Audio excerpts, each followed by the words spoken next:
को अगर बनाना है महान तो नारी को देना होगा सम्मान।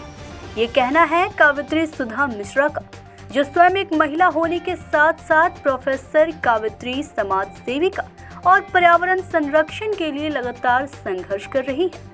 कहते हैं एक महिला दूसरे किसी कामयाब महिला को देखकर ईर्ष्या करती है, लेकिन सुधा मिश्रा ने अंतर्राष्ट्रीय महिला दिवस के अवसर पर स्वयं महिलाओं को सम्मानित करते हुए इस बात को झूठा साबित कर दिया है।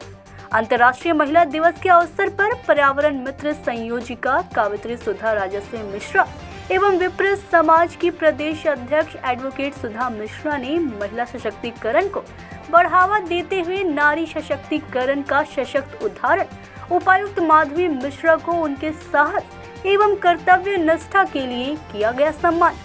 इसी कड़ी में आगे बढ़ते हुए समाज की एक और प्रेरणा स्वरूप महिला, जो लाखों महिलाओं के लिए एक उदाहरण है, डॉक्टर आद्या पांडे वरीय मुख्य चिकित्सा को किया सम्मान। उन्होंने अपने संदेश में कहा कि महिलाओं को स्वयं आगे आना होगा, अपने हक के लिए पढ़ना होगा और अपने सपनों को पूरा कर सशक्त बनना होगा। तभी जाकर समाज एवं देश का हित हो सकता है और महिलाओं का कल्याण होगा। कवयित्री सुधा राजस्वी मिश्रा ने कहा कि तुमने ही अपने अस्तित्व पर उठाए कई सवाल हैं, दे दो जवाब सारे अगर मुक्ति का ख्याल है। एडवोकेट सुधा मिश्रा ने कहा कि आज महिलाओं को हर मोर्चे पर डटकर खड़े रहने की जरूरत है, ताकि क्राइम तक की नौबत न आए। महिला सशक्त होगी तो आधी समस्या यूं ही समाप्त हो जाएगी। सहयोगी अनुराग के साथ पंकज सिन्हा की रिपोर्ट। नमस्कार, आप देख रहे हैं न्यूज़ इंडिया 24 और मैं हूं आपके साथ पंकज सिन्हा।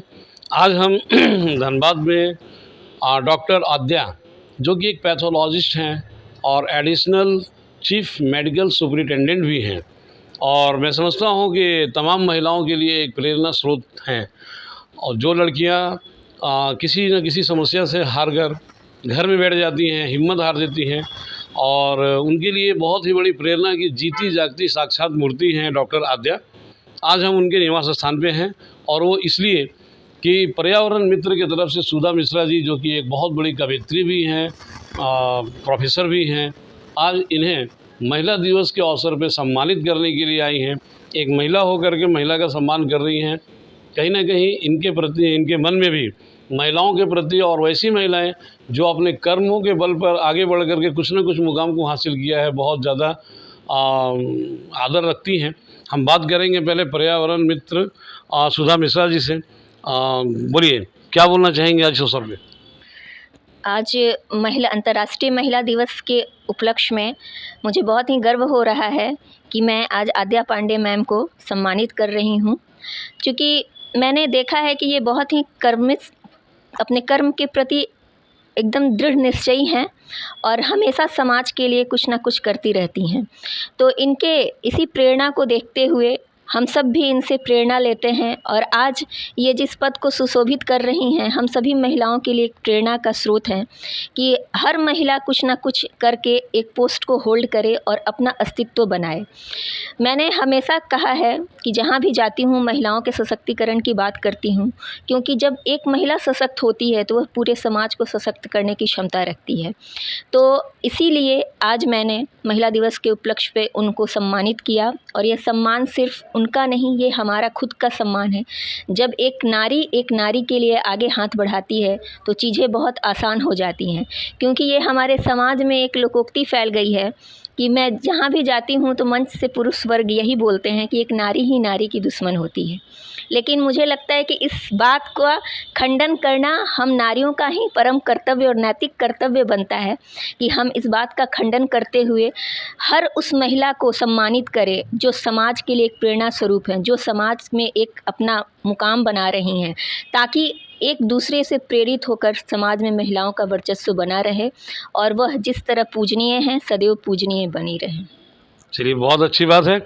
सुधा मिश्रा जी बोल रही हैं कि भाई एक नारी होकर के नारी का सम्मान, यानी कि नारियों में भी कोऑपरेशन की भावना। अब तो बिल्कुल सचमुच लगता है कि भाई महिला नहीं बल्कि पुरुष सशक्तिकरण की आवश्यकता हो गई है, क्योंकि हर इंसान एक दूसरे से जिस प्रकार से जेलसी रख रहा है। हम बात करेंगे डॉक्टर आद्या मैम से कि भाई आज आपको सम्मानित किया गया। इस मंच से आप उन तमाम किशोरियों के लिए, युवतियों के लिए और महिलाओं के लिए क्या बोलना चाहेंगे महिला दिवस के अवसर पे? सबसे पहले तो मैं पर्यावरण मित्र और उनकी संयोजिका सुधा जी को बहुत बहुत धन्यवाद देती हूँ कि उन्होंने मुझे आज के दिन याद किया। मैं नारी शक्ति के बारे में यही कहना चाहती हूँ कि नारी कोमल है, लेकिन और साथ साथ वो नारी बहुत सशक्त भी है। आपने वो सुना होगा ना, कहते हैं कि गुल से लिपटी तितलियों को गिरा कर तो देखो, आंधियों तुमने दरख्तों को बहुत गिराया होगा। तो आंधियाँ दरख्त गिरा सकती हैं, लेकिन कभी कभी जो गुल से लिपटी हुई तितलियाँ, जिनको नाजुक कहा जाता है, उनको भी गिराने में आंधियाँ कांप जाती हैं। तो नारी आज अपने काम से, आज अपने पहुँच से वो इतनी सक्षम हो गई हैं कि समाज को वो एक नया आयाम दे सकती हैं। मैं इस मन से सभी को यही कहना चाहती हूँ, सबसे पहले नारी शिक्षा पे ध्यान दें। और पर्यावरण मित्र का कार्यक्रम है, तो हम अपने समाज को क्या दे सकते हैं? सबसे पहली बात है कि हम अपने पर्यावरण को कैसे बचाएं, हम अपने आने वाली पीढ़ियों के लिए बचाएं और हम अपने पर्यावरण को बचा कर रखें। मैं एक डॉक्टर हूँ, तो मैं जानती हूँ और आप सब जानते होंगे कि पर्यावरण और हेल्थ का एक बहुत ही गहरा रिश्ता है। जब तक पर्यावरण स्वस्थ नहीं रहेगा, हमारा पूरा समाज भी स्वस्थ नहीं रहेगा। तो मैं सबको संदेश देना चाहती हूँ कि सभी लोग प्रण लें कि अपने आसपास के पर्यावरण को बचाएं और अपने आने वाली पीढ़ी को हम एक स्वच्छ पर्यावरण भेंट में दें। धन्यवाद। चलिए, बहुत अच्छी बात है। और आज हमारे साथ एक और मातृशक्ति है, जो कि एक तो कवित्री से मिल लिया आपने, डॉक्टर से भी मिल लिया, अब लॉयर हैं और ये कोर्ट में हैं, तो फिर इनको तो मालूम ही होगा कि आजकल क्या होता है कि भाई स्त्री सशक्तिकरण की बातें तो चल रही हैं और महिलाएं शिक्षित भी हो रही हैं, लेकिन उसका एक रिएक्शन भी देखने में आया है। कोर्ट का जो कॉम्प्रोमाइज़ सेंटर है, आए दिन मतलब कि शादी के 1 महीने, 2 महीने, 1 साल, 2 साल, 5 साल के बाद तुरंत डाइवोर्स हो जा रहा है, जो कि ये चीज़ें पहले नहीं थी।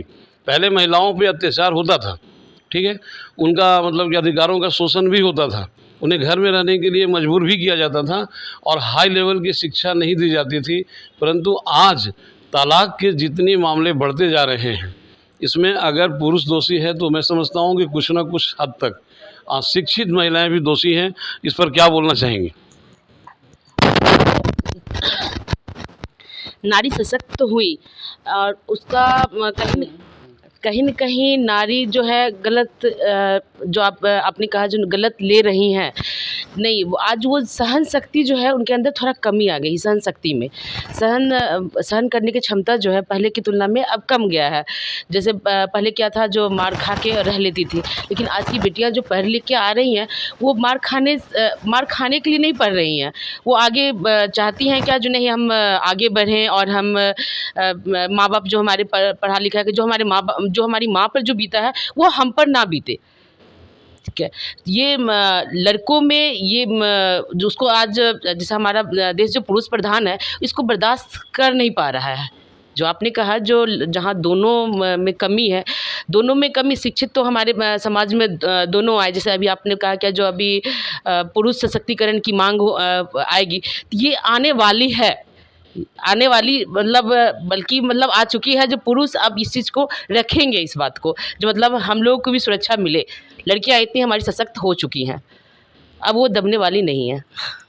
मेरा सवाल था कि भाई इस मंच से आप क्या बोलना चाहेंगे उन लड़कियों को जो आज मतलब कि स्ट्रेस, मतलब कि समाज में मतलब कि एक प्रकार का एक नया प्रचलन को जन्म दे रही हैं, ऐसी लड़कियों को क्या बोलना चाहेंगे? इसमें मैं बोलना चाहूँगी, जो घबराए नहीं, वो थोड़ी सी धैर्य रखें और उनके लिए कानून है, कानून का सहारा लें, और हमारे प्रशासन है, प्रशासन का सहारा लें, और बहुत जल्दी वो तलाक पर नहीं आए, क्योंकि जो हमारी संस्कृति है वो एक महिला ही बचा कर रख सकती हैं और उसको आगे एक महिला ही बढ़ाती हैं। तो स्वाभाविक है, जो धैर्य जो है, जो हमारी माताओं में हमारी सहन शक्ति थी, उस सहन शक्ति का परिचय दें और बहुत जल्दी वो तलाक पर नहीं जाए। और जहाँ तक है, कानून है, उनके साथ में है, और जवाब वो अगर दे रही हैं तो कानून के द्वारा दें।